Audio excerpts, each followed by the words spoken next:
નમસ્કાર, હું પ્રવીણ. ખરીફ સિઝનને હવે બહુ વાર નથી, પરંતુ રાજ્યમાં અનેક જગ્યાએથી થોડા દિવસો પહેલા સુરેન્દ્રનગરમાંથી ડુપ્લિકેટ બિયારણ પકડાયું અને તે બાદ સતત માંગ ઉઠી કે ભાઈ જાકુબીના ધંધા સામે લગામ ક્યારે લાગશે. જમીન વિકાસ નિગમ બંધ થયું. ઘણી વખત સવાલો ઉઠતા રહે. સબસિડાઇઝ યુરિયાનો ઔદ્યોગિક એકમોમાં ઉપયોગ, અવારનવાર સમાચારો મળતા રહે. કૃષિ મંત્રીએ થોડા મહિનાઓ પહેલા પ્રેસ કોન્ફરન્સ કરીને કહ્યું હતું કે ટાસ્ક ફોર્સની રચના કરી છે તો તેના ઉપયોગ પર પ્રતિબંધ લાગે. પણ બિયારણથી માંડીને ખાતરથી માંડીને તમામમાં જે ભ્રષ્ટાચારના બીજ રોપાયા છે તે કોણ ઉખાડી ફેંકશે? આ સીધો સવાલ છે, કેમ કે દરેક સિઝનમાં આ મુદ્દો ઉઠતો આવે. જેમ મેં જમીન વિકાસ નિગમની વાત કરી એ જ રીતે જ્યારે બિયારણની વાત હોય તો બોલગાર્ડ ને સરખો લોગો કે નામ ધરાવતા ઘણા બધા બિયારણ પકડાય છે, પણ તેની કંપની અથવા તો ઉત્પાદકોના કેટલા નામ જાહેર થાય છે એ પણ એક સવાલ છે. અવારનવાર સમાચારો પણ આવે છે અને જે તે વિભાગ તરફથી રિએક્શન પણ લેવાય છે, પણ ખરેખર આ ધંધો અટકશે. ઓર્ગેનિકના નામે પધરાવાતી ઘણી બધી બ્રાન્ડ હજુ પણ માર્કેટમાં વેચાય છે. પેસ્ટિસાઇડ્સમાં પણ મિલાવટ અને પેસ્ટિસાઇડ્સમાં પણ માન્યતા વગરના પેસ્ટિસાઇડ્સ બેફામ ઉપયોગ થઈ રહ્યો છે. ફરીથી વાત આવી જમીની સ્તર પર, જ્યાંથી ખેતીની શરૂઆત થાય, બીજ બિયારણ. પણ આ બીજની ખરાઈ કરવા અથવા તો ગુણવત્તાથી લઈને અથવા તો વિશ્વાસ અપાવવા માટે જે પ્રક્રિયા છે એ પ્રક્રિયામાં જે તે સંસ્થા અથવા તો નિગમ છે તેની હાલત જ ખસ્તા હોય તો પછી વિશ્વાસ કોના પર કરવો? આજની ચર્ચા એટલા માટે છે કેમ કે બીજ નિગમની જે સ્થિતિ છે દિવસે ને દિવસે, આમ તો તલાટી હોય કે પછી શિક્ષકો હોય, સમયસર ભરતી થતી નથી. 5 વર્ષથી લટકેલી તલાટીની પરીક્ષા 30ની જગ્યાએ 7 મેએ ગઈ. તો પછી તમે ક્યાંથી અપેક્ષા રાખી શકો કે અલગ અલગ નિગમોમાં સમયસર ભરતી થઈ જશે? બીજ નિગમમાં તમે આઈટીઆઈ કરો તો માહિતી મળશે કે 1990 થી લઈને 2021 સુધીમાં કેટલું મહેકમ મંજૂર થયું, કેટલી જગ્યા ભરાય અને કેટલી જગ્યા ખાલી છે. હજુ પણ જગ્યાઓ ખાલી છે અને બિયારણો દે ધનાધન વેચાઈ રહ્યા છે. તો આના મુદ્દે તપાસ કોણ કરશે? અથવા તો આવનાર સમયમાં વિપક્ષે જે આરોપ લગાવ્યો છે કે સીડ સર્ટિફિકેટ એજન્સીમાં એક સમયે 400 કર્મચારીઓ અધિકારીઓ હતા, આજે એજન્સીમાં માત્ર 3 કર્મચારી અધિકારી. એમ પણ જે 3 છે એ નોન ટેકનિકલ. અને સૌથી ગંભીર આરોપ, છેલ્લા 20 વર્ષથી રાજ્ય બીજ નિગમ લિમિટેડને સરકાર નબળું પાડી રહી છે. આ વિપક્ષનો આક્ષેપ છે, કેમ કે ખેડૂતો માટે બિયારણ હોય, બિયારણની ગુણવત્તા, ભાવ, પુરવઠો, આ તમામ સળગતો પ્રશ્ન છે જેના પર જવાબ મળવો જરૂરી છે. અને આ જ મુદ્દે ચર્ચામાં મારી સાથે સ્ટુડિયોમાં કોંગ્રેસના પ્રવક્તા મનહર પટેલ જોડાશે, ભાજપના પ્રવક્તા હિતેશ પટેલ જોડાશે, સાથે જે કે પટેલ ખેડૂત આગેવાન જોડાશે. તમામનું સ્વાગત છે. હિતેશભાઈ પટેલ, આપથી શરૂઆત કરીએ. કેમ બીજ નિગમમાં આ સ્થિતિ છે 1990 થી 2021 સુધી જે આરટીઆઈના આંકડા આવે છે અથવા તો જે વિપક્ષ આક્ષેપ લગાવે છે? કેમ કે તમે પણ જાણો છો કે કેટલી ડુપ્લિકેટ અથવા ભ્રષ્ટાચારના નામ સાથે કંપનીઓ, ઉત્પાદકો બેફામ રીતે બિયારણ ઠાલવે છે માર્કેટમાં, અને રોજ એકને એક કિસ્સા તમે પણ જમીની સ્તર પર જતા હશો, સામે આવે છે. તો આવી સ્થિતિ કેમ? એવી તો કેવી મજબૂરી કે બીજ નિગમથી લઈને સીડ સર્ટિફિકેટ એજન્સી, આ બંને જગ્યાએ અધિકારીઓની કમી છે. તો આ દૂષણ દૂર કોણ કરશે?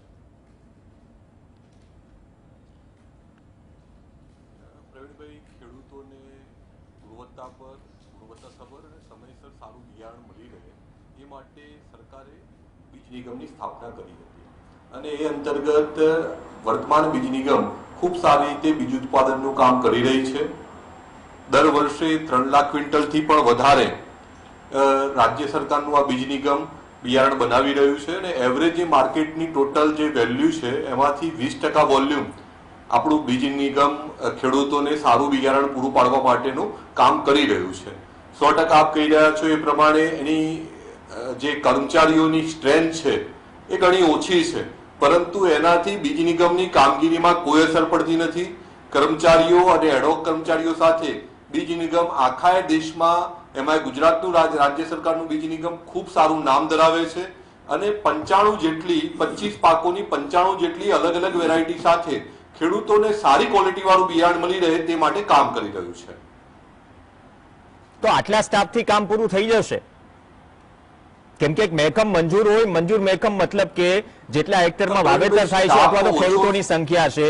હિતેશભાઈ, કેમ કે જે આંકડાઓ પણ ચાલી રહ્યા છે સ્ક્રીન પર 1990 થી લઈને 2021 નો છેલ્લો આંકડો છે, મંજૂર જગ્યા 204 છે, 100 ભરાય છે, 104 ખાલી છે. એટલે એ જે જવાબદારી જે તે અધિકારી કે કર્મચારીની છે એ જ ન હોય. 50% જેટલી સ્ટ્રેન્થ, હા, 50% જેટલી સ્ટ્રેન્થ બીજ નિગમમાં કાયમી કર્મચારીઓની છે, પરંતુ એના કારણે બીજ નિગમની કામગીરી પર કોઈ અસર થતી નથી.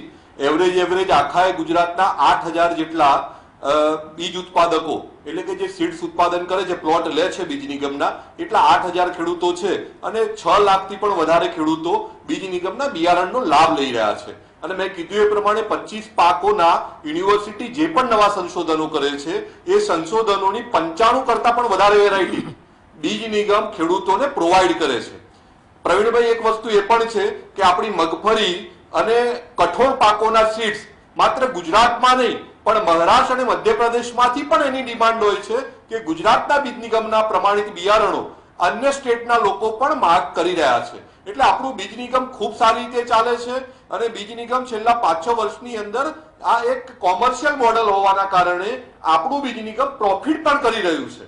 હું એ વાત સ્વીકારું છું કે આપણા બીજ નિગમની જે મહેકમ છે એના કરતા ઓછી સંખ્યા, એટલે તમે કીધું એ પ્રમાણે 204 નું મહેકમ છે અને 100 જેટલા કર્મચારીઓ છે, પરંતુ આપણા બીજ નિગમની જે કાર્યક્ષમતા છે એમાં કોઈ જ ઓછું નથી આવતું. આપણા બીજ નિગમના કર્મચારીઓ ખૂબ નિષ્ઠાથી કામ કરી રહ્યા છે. બીજ નિગમ આપણું ખૂબ સારી રીતે ખેડૂતોની સેવા પણ કરી રહ્યું છે. સીડ સર્ટિફિકેટ એજન્સીમાં એક સમયે 400 કર્મચારીઓ હતા, અત્યારે કેટલા હશે?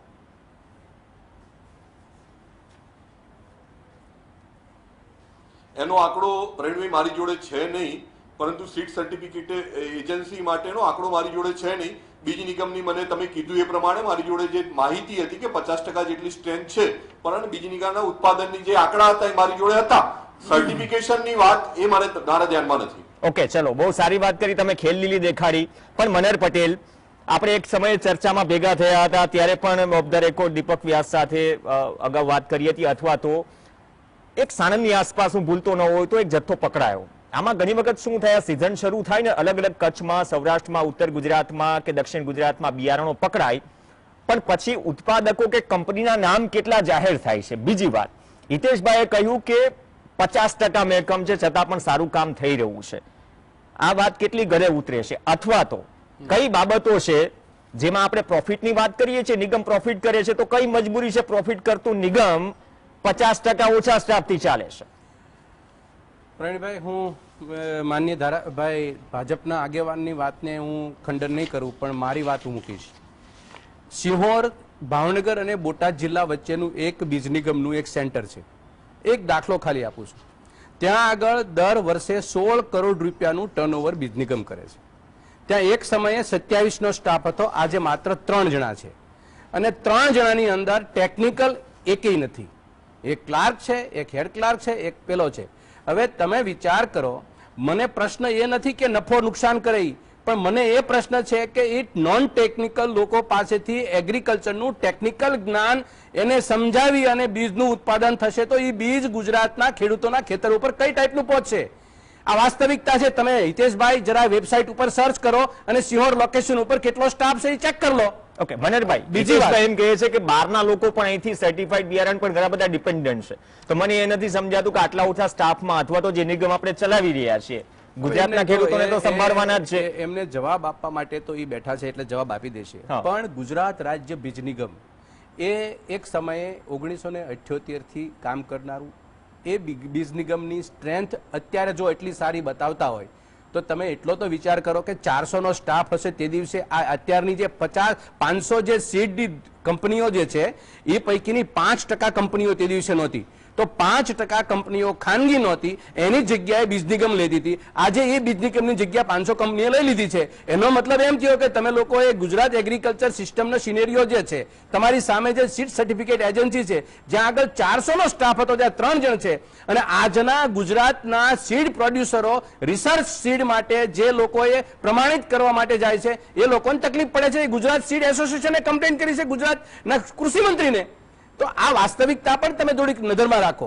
પણ વસ્તુ એ છે કે આ સીડનો પ્રશ્ન છે ગુજરાતની અંદર. આપ સૌ જાણો છો કે સીડ એટલે ઉત્પાદનનું સૌથી મોટો સ્ત્રોત અને સૌથી મોટું પરિબળ છે.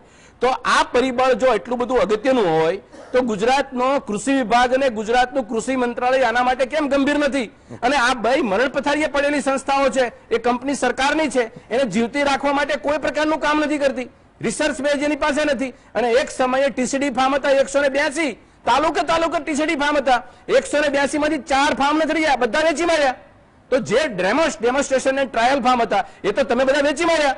એટલે તમે એટલું વિચારો, જો એ સંસ્થાઓ હોત, એ ફાર્મ હોત, એ રિસર્ચ ને સંશોધન થતું હોત તો આજે ગુજરાતનો સિનેરિયો એગ્રીકલ્ચરનો કેટલો મજબૂત હોત. એ વાસ્તવિકતા વિચારો. તમે જવાબ તો કોઈ પણ આપી શકશો, એમાં વાંધો નથી, પણ જે રિયાલિટી છે એને કોઈ દી તમે ફેસ કરી શકો. તમે બહુ મોટો મુદ્દો રેઝ કર્યો કે સતત સમયથી 1990 થી આ હાલત ચાલે છે, ક્યાં કોની સરકાર એમાં નથી પડવું. પણ જે સ્થિતિ સામે આવી છે, જે કે પટેલ, મનહરભાઈ પટેલ અને હિતેશભાઈ પટેલ, આપ બંનેને સાંભળ્યા. હિતેશભાઈએ કહ્યું કે 50% ઓછા સ્ટાફથી ચાલે છે, છતાં પણ પ્રોફિટ કરી રહ્યું છે, બધું ઠીક છે. પણ તમે કોઈ પણ નિગમ, કોઈ પણ સરકારી વિભાગ લઈ લો, શું ગુજરાતના કર્મચારીઓ માટે એક નવું મોડેલ તૈયાર થઈ રહ્યું છે? વાંદરીપાનું મોડેલ. શિક્ષકોને જે રીતે અલગ અલગ કામગીરી સોંપાય, કયું નિગમ કે કયું ક્ષેત્ર કે વિભાગ છે કે જ્યાં પૂરતા સ્ટાફ સાથે ચાલતું હોય? અને એમાં પણ આપણે બીજ નિગમની વાત કરીએ, જે ખેતીનો પાયો છે, બીજથી તો શરૂઆત થાય. તો આમાં ગંભીરતા કોને નથી દાખવી? જમીન વિકાસ નિગમ તો બંધ થઈ ગયું. શું ખરેખર કામ થઈ રહ્યું છે?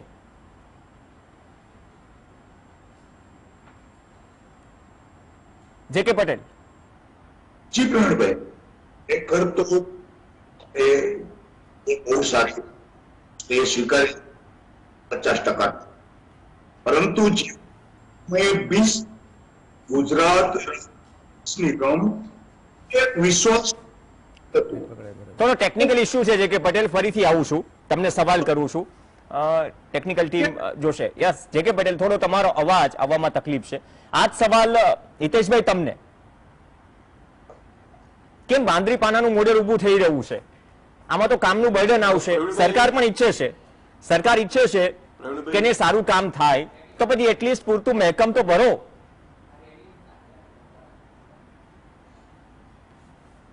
પ્રવીણભાઈ, સરકાર ઈચ્છે છે કે ખેડૂતોને પ્રમાણિત સારા બિયારણ મળી રહે, અને એના માટે ગુજરાતની જે કૃષિ યુનિવર્સિટીઓ છે ખૂબ સારું કામ કરી રહી છે.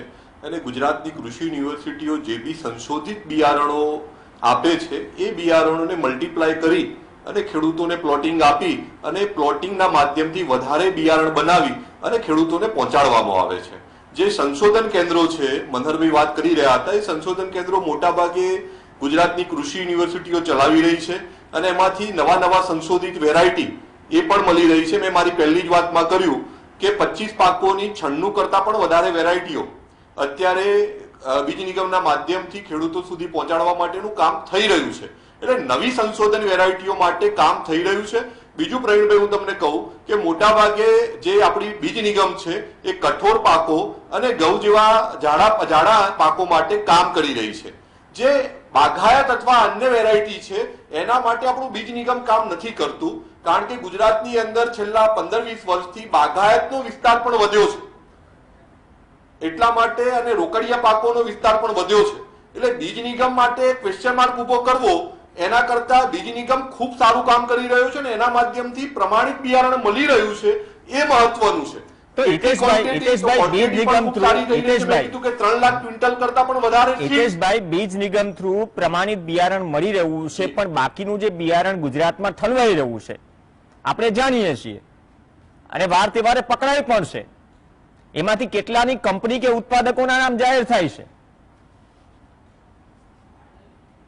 આપણે ટાસ્ક ફોર્સ તો સબસિડાઇઝ યુરિયામાં બનાવી દીધી કૃષિ મંત્રીએ. અને આ જે અપ્રમાણિત બિયારણો છે, અપ્રમાણિત ખોટા ખાતરો છે જે ખેડૂતોને નુકસાન પહોંચાડે છે, એના માટે આપણા કૃષિ મંત્રી રાઘવજીભાઈ પટેલ અને આપણા મુખ્યમંત્રી ભૂપેન્દ્રભાઈએ સ્પષ્ટ કર્યું છે કે આવા નકલી બિયારણો, નકલી ખાતરો ખેડૂતોને પોતાનો પાક ના બરબાદ થાય એના માટે જો સૌથી કડકતાથી કામ કરતા હોય તો રાઘવજીભાઈ કૃષિ મંત્રી બન્યા પછી આ પ્રકારની જ્યાં જ્યાંથી માહિતીઓ મળી છે ત્યાં દરોડા પડ્યા છે, એ કંપનીઓના નામ ડિક્લેર થયા છે અને એ કંપનીઓ સામે દંડનીય કાર્યવાહી પણ થઈ છે. દર વર્ષે મને ખબર છે કે આવી 4 થી 5 કંપનીઓ બિયારણની આ પ્રકારની પકડાઈ છે અને એમના ઉપર દંડનીય કાર્યવાહી થઈ છે અને એ પ્રકારના જથ્થાને પણ સીલ કરવામાં આવ્યું છે. આવું દર સિઝનમાં આપણને ધ્યાનમાં આવે છે અને આપણા પ્રેસ મીડિયાના માધ્યમથી પ્રકાશિત પણ થાય છે. એટલા માટે મેં સાણંદનો ઉલ્લેખ કર્યો ને. સાણંદમાં જે જથ્થો પકડાયો થોડા મહિનાઓ અગાઉ, મનરભાઈ પટેલ, જો હિતેશભાઈ પટેલ કહે છે સાબરકાંઠા છે, અરવલ્લી છે, ઓકે, ચાંગોદર કે સાણંદની આસપાસ જથ્થો પકડાયો, તો આમાં કઈ પ્રકારની સ્થિતિ બને છે? આ પ્લેયર્સ પછી એ જોઈ છે કે બીજી નામથી માર્કેટમાં આવે છે? આ નેક્સસ શું છે? કેમ કે કરોડોનું નેક્સસ છે. તમે ખાતર લઈ લો, બિયારણ લઈ લો, જંતુનાશક દવાઓ લઈ લો. આપણે ભલે સારી કામગીરીની વાતો કરી છે, સરકાર પોતાની વાત મૂકશે, પણ આ છુપી નથી આ વાત. હિતેશભાઈ, મારી તો ભારતીય જનતા પાર્ટીની સરકારને અને આપને બંનેને વિનંતી છે, આપણે વાસ્તવિકતાની થોડીક વાત કરીએ.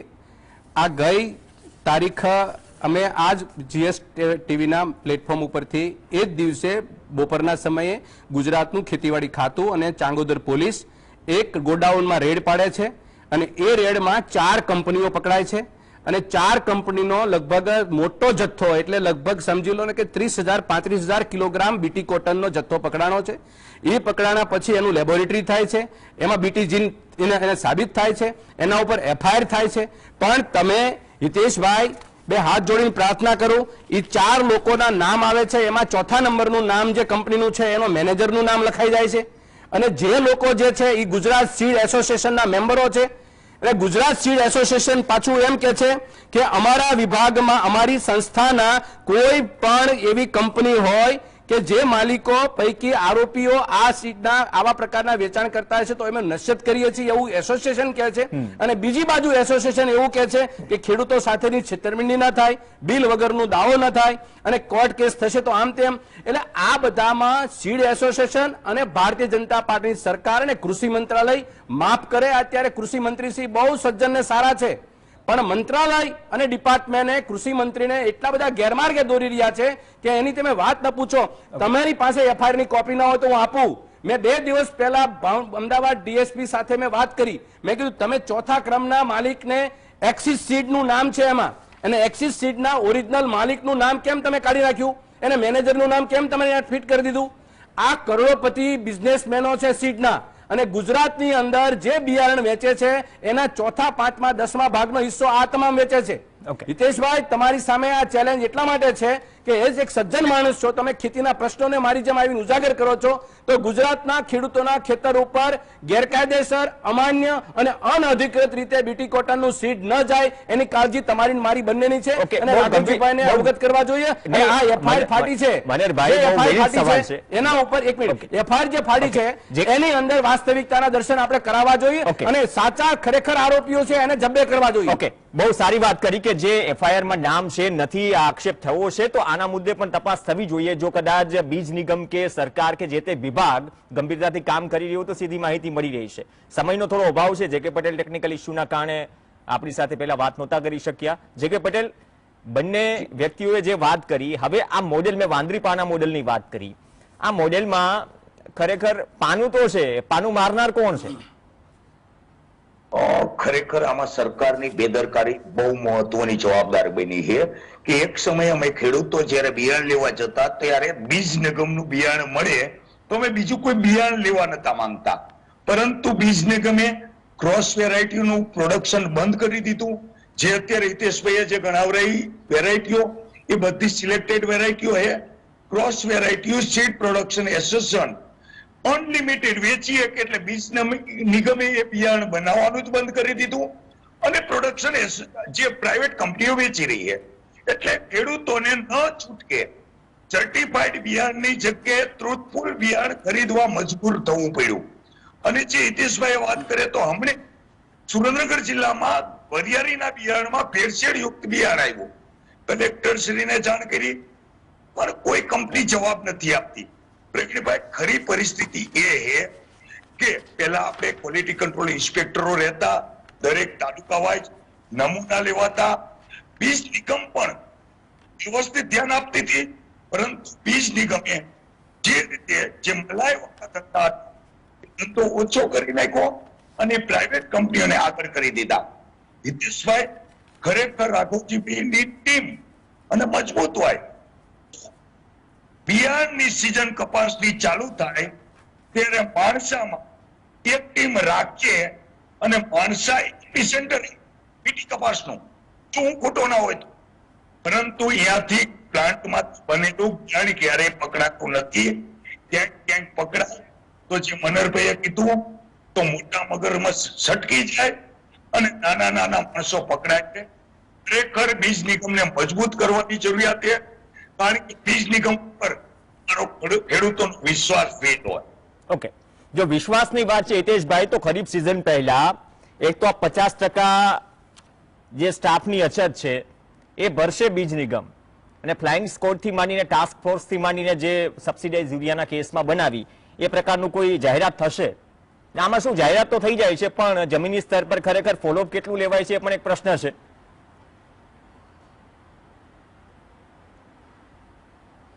પ્રવીણભાઈ, પહેલી વાત તો જે અત્યારે થઈ રહી છે, તો હું તમને એની પાયાની વાત કહી દઉં તો ભૂતકાળની અંદર આપણા જે ગુજરાતમાં ટોટલ જે વાવેતર વિસ્તાર હતો એના કરતાં વાવેતર વિસ્તાર વધ્યો છે.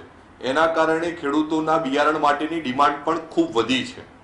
આપણું બીજ નિગમની જે કાર્યક્ષમતા હતી એના કરતાં દર વર્ષે પ્લસ થતી જાય છે. 2012ના આંકડા મારી જોડે છે તો 2012માં આપણું બીજ નિગમનું જેટલું પ્રોડક્શન હતું એના કરતાં અત્યારે ઘણું બધું વધ્યું છે, એટલે 30 થી 35% એનો વધારો થયો છે. એટલે બીજ નિગમ જેમ જેમ સમય જતો જાય, જેમ જેમ ડિમાન્ડ વધતી જાય, તેમ તેમ પોતે વેરાયટી પણ વધારતી જાય છે અને પ્રોડક્શન પણ વધારતી જાય છે. પણ ગુજરાતનું મેં કીધું એ પ્રકારે વાવેતર વિસ્તાર વધી રહ્યો છે, એના કારણે ખેડૂતોમાં બિયારણનું માર્કેટ પણ ખૂબ મોટું થઈ રહ્યું છે. એટલે એવું તો ના થઈ શકે કે 100% જે વાવેતર વિસ્તાર છે એમાં ગુજરાત બીજ નિગમનું જ વાવેતર થાય, એ પ્રકારની પરિસ્થિતિ લાવવી અઘરી છે. પણ ગુજરાત બીજ નિગમનો પ્રયત્ન હોય છે કે ગુજરાતનું ટોટલ જે બિયારણની માંગણી છે એમાંથી 25 થી 30% ગુજરાત બીજ નિગમ પોતે બિયારણ પૂરું પાડે એ પ્રકારનો પ્રયત્ન કરે છે. અને દર વર્ષે જે સંશોધિત બિયારણો આવે છે તે માટે નવા સંશોધિત બિયારણો પણ ગુજરાતના ખેડૂતોને મળી રહે. જે કૃષિ યુનિવર્સિટી માર્ગદર્શક થતા બિયારણો ડિક્લેર થાય છે એ બધા યુનિવર્સિટી બિયારણોનું વાવેતર બીજ નિગમના માધ્યમથી ખેડૂતો સુધી પહોંચે અને ખેડૂતોને વધારે સારા બિયારણ મળે એ માટે બીજ નિગમ કામ કરી રહ્યું છે. ઓકે, મહેકમ ભરાશે, અપ્રમાણિત બિયારણ પૂરું ભરાશે. હિતેશભાઈ, ખાતરની વાત છે તો એના માટે જ્યાં જ્યાં માહિતી મળે છે મહેકમ ભરાશે. મહેકમનો વિષય ટેકનિકલ છે. રાજ્ય સરકાર છેલ્લા ડિક્લેર કર્યું છે કે છેલ્લા 3 મહિનાની અંદર, આવનારા 3 મહિનાની અંદર ખૂબ મોટી ભરતી કરવા જઈ રહ્યું છે. એમાં કૃષિ ખાતું પણ પોતાના મહેકમની જે જગ્યાઓ છે એ પોતે ભરતી કરશે. આજે પણ જોયું છે કે કેન્દ્ર સરકારમાં 71,000 જેટલી ભરતીઓના નિમણૂક પત્રો આપણા પ્રધાનમંત્રી માનનીય નરેન્દ્રભાઈ મોદીએ આપ્યા છે, અને રાજ્ય સરકારની પણ નેમ છે કે આવનારા 3 મહિનાની અંદર ખૂબ મોટી ભરતી ગુજરાતની અંદર થવાની છે. એટલે મને વિશ્વાસ છે કે કૃષિ મંત્રાલયમાં પણ હિતેશભાઈ, તમારા ઈરાદાઓ સારા છે, ઈરાદાઓ સારા છે, ભરતીઓ થવાની છે, થશે, પણ કેન્દ્ર સરકારમાં આજની તકે પણ 10 લાખ જગ્યાઓ ખાલી છે. આમ નિમણૂક પત્ર ને બધું આપીએ, ગ્રામ સેવકની 5 વર્ષે ભરતી થાય, તલાટી હજી 5 વર્ષે થઈ નથી. સમયનો અભાવ છે મનહરભાઈ, 1 મિનિટ, 40 સેકન્ડ. હું ભારતીય જનતા પાર્ટીની સરકાર પાસે ખેડૂત માટે, ખેડૂત વતી એક માંગણી વ્યક્ત કરું છું, શક્ય હોય તો એ ફૂલફિલ કરે. અત્યાર સુધી છેલ્લા 10-15 વર્ષમાં બીટી કપાસના ગેરકાયદેસર રીતે પકડાયેલા બીટી બીજ પેકેટના નામો અને એની કંપનીના નામો ખેડૂતનો માટે એ પ્રેઝન્ટ કરે, જેથી કરીને ખેડૂત આવતા વર્ષે એ અટકે કે ભાઈ આવા અમે ડુપ્લિકેટ હતા એવા ન લે. નંબર 2, જે ગયા વર્ષે બીટી કપાસને લઈ અને જે જથ્થો પકડાયો હતો એની એફઆઈઆર ફાટી હતી. એકમાત્ર એફઆઈઆર એ છે કે એના ઉપરનું સ્ટેટસ ગુજરાત સરકાર ખેડૂત માટે મૂકે. અવડા મોટા મગરમચ્છને તમે સાચવીને બેઠા છો, કઈ ને કઈ સરકાર ઉપર આંગળી ચિંતાય છે કે આ કંઈક સાચવવા માટે તો સરકારની ફરજ છે કે વાસ્તવિકતા એ રજૂ કરે અને છેલ્લું સ્ટેટસ એ શું છે. અને આવનારા દિવસોની અંદર જે કઈ 33 સ્કોડ ગઈ વખતે બનાવી હતી એ 33 સ્કોડે બનાવીને કામ શું કર્યું, ક્યાં સેમ્પલ લીધા? બીટી કોટન સીડ અત્યારે ખેતરમાં આવવા લાગ્યું તો તમારી સરકારે ચેકિંગ માટે, એનું ઇન્વેસ્ટિગેશન માટે જે સ્કોડ ડિસ્ટ્રિક્ટ બનાવી છે એને કેટલા સેમ્પલ કવર કર્યા, કેટલું ટેસ્ટિંગ કર્યું, કોને પકડ્યા, ખોટું ખોટું, આનો રિપોર્ટ તો કઈ આવતો નથી. નહીં, તમે જે વાત કરી રહ્યા છો, જો સરકાર પાવરફુલ 156 સીટ આપી અને ઇવેન્ટ બનાવવામાં યુએસપી છે સત્તા પક્ષની, તો સારા હોર્ડિંગ સાથે કદાચ જે બિયારણો પકડાયા છે એ બ્રાન્ડ સાથે કદાચ એનું પણ બ્રાન્ડિંગ કરવામાં આવે, જેથી કદાચ ક્ષેત્ર વિતરાય નહીં આવનાર દિવસોમાં. અપેક્ષા રાખીએ હિતેશભાઈ કે મહેકમ ભરાય. તલાટી 5 વર્ષે આવી રહી છે, એટલીસ્ટ આમાં તો મહેકમ ભરાય એટલી અપેક્ષા સાથે અહીંયા વાઇન્ડ અપ કરીએ. આભાર જે કે પટેલ, હિતેશભાઈ અને મનોહરભાઈ પટેલ ચર્ચામાં જોડાયા. આ સાથે ચર્ચામાં હાલ બસ આટલું જ. નમસ્કાર.